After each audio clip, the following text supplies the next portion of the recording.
Hey,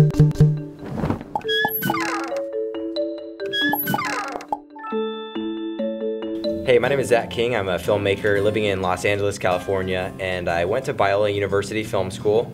Now I'm graduated and making movies on YouTube. There was a YouTuber I was watching for a while called Mystery Guitar Man, and I didn't know a lot about YouTube at the time. And I'd see his videos and he did these cool visual effects, and I was like, I kind of want to try that out. So I got After Effects, and there was a competition going on that was sponsored by YouTube. It was called the Next Step program, and they offered $35,000 if you won this. And I was like, oh, I want to try winning it. And I was like, I gotta have something cool, like explosions and stuff. So I went to Video Copilot and I learned how to add explosions and all this cool visual effects. And I learned After Effects in 2 days. I put myself in my room and I locked myself there. I skipped classes, I skipped my tests, and I made this video. And I actually won, and I got flown out to New York and got the scholarship. But that's really how I started visual effects.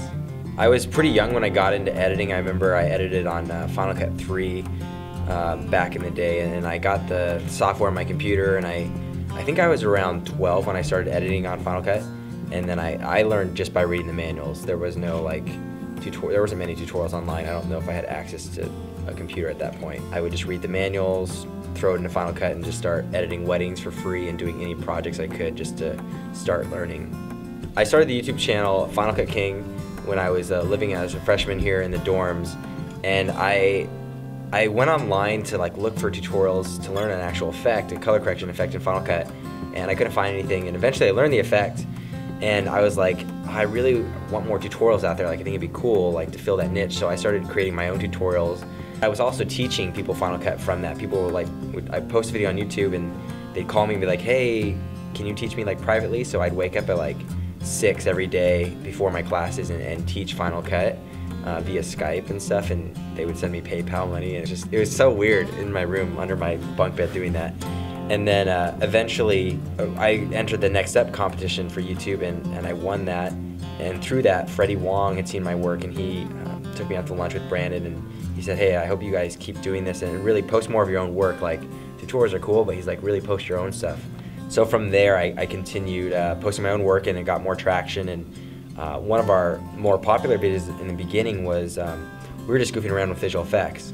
And so we had a video called iPad 2 hologram feature, and we made it so an iPad has this hologram feature you can turn on in the settings, and it displays up, and you could touch the screen. It's all cool.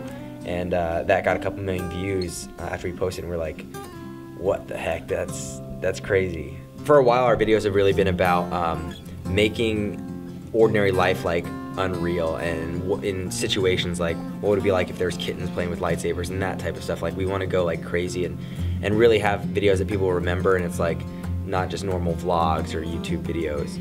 The initial ideas really come from sparked from a lot of friends and conversations, and I also keep a dream journal. I know inspiration comes from everywhere, movies I watch, TV shows, and since we were students, shoot in the afternoon, and then we bring our footage, edit it, transcode it, and do all that at night.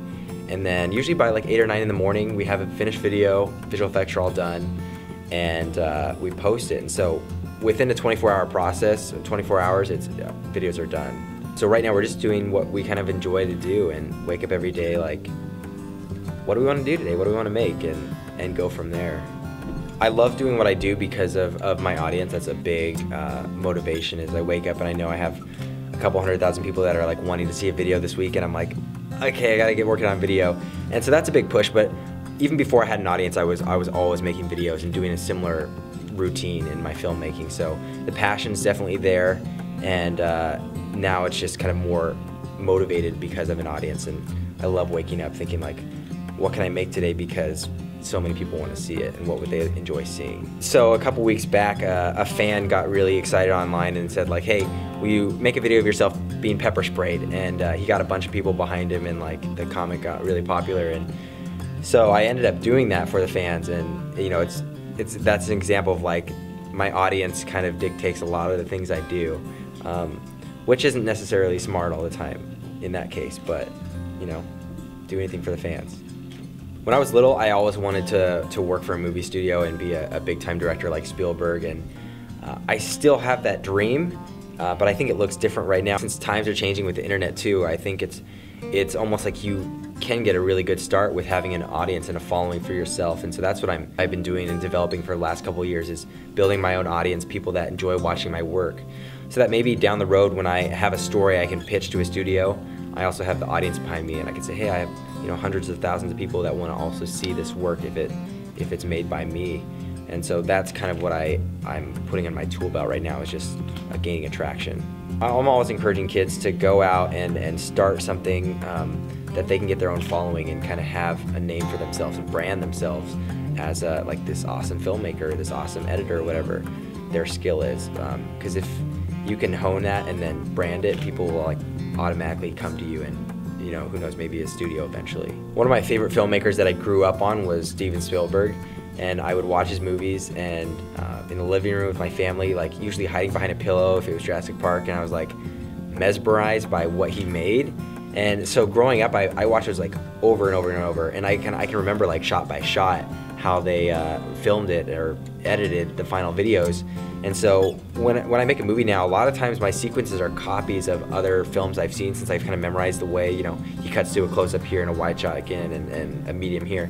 So I kind of take that in my film process and my editing process and kind of line up my projects and his in a line in my head. And so that's what I recommend for filmmakers, to really watch some of the best and then copy them. Like there's a quote that Spielberg said, is copying is a form of flattery, and like that's the best way you learn, is by actually copying the best. So you may think it's like, oh, that's terrible to copy, but really if you're copying the best, then you're gonna learn from the best and be one of the best. If I had any advice for people going into the creative field, I would say really keep your opportunities open and try a lot of different things. Like, don't just say I'm gonna only do film, or maybe you might dabble in a little entrepreneurship and business, because I think all creative people have this, like, they like to try new stuff and be creative with different things, and it might not just be film or editing or visual effects. So I would say be open-minded, and then take a lot of opportunities. And don't try to bombard yourself and do like overbook yourself, but actually when you take an opportunity, do it really well, and things open up from there. I think doors open, people recognize like, oh, that person worked really hard on that, well, let's get them on this project. And your path will be determined by how many opportunities and networks you open up for yourself. Thank you for watching this video. My name is Zach King, and you can find my work on finalcutking.com or go to YouTube/FinalCutKing.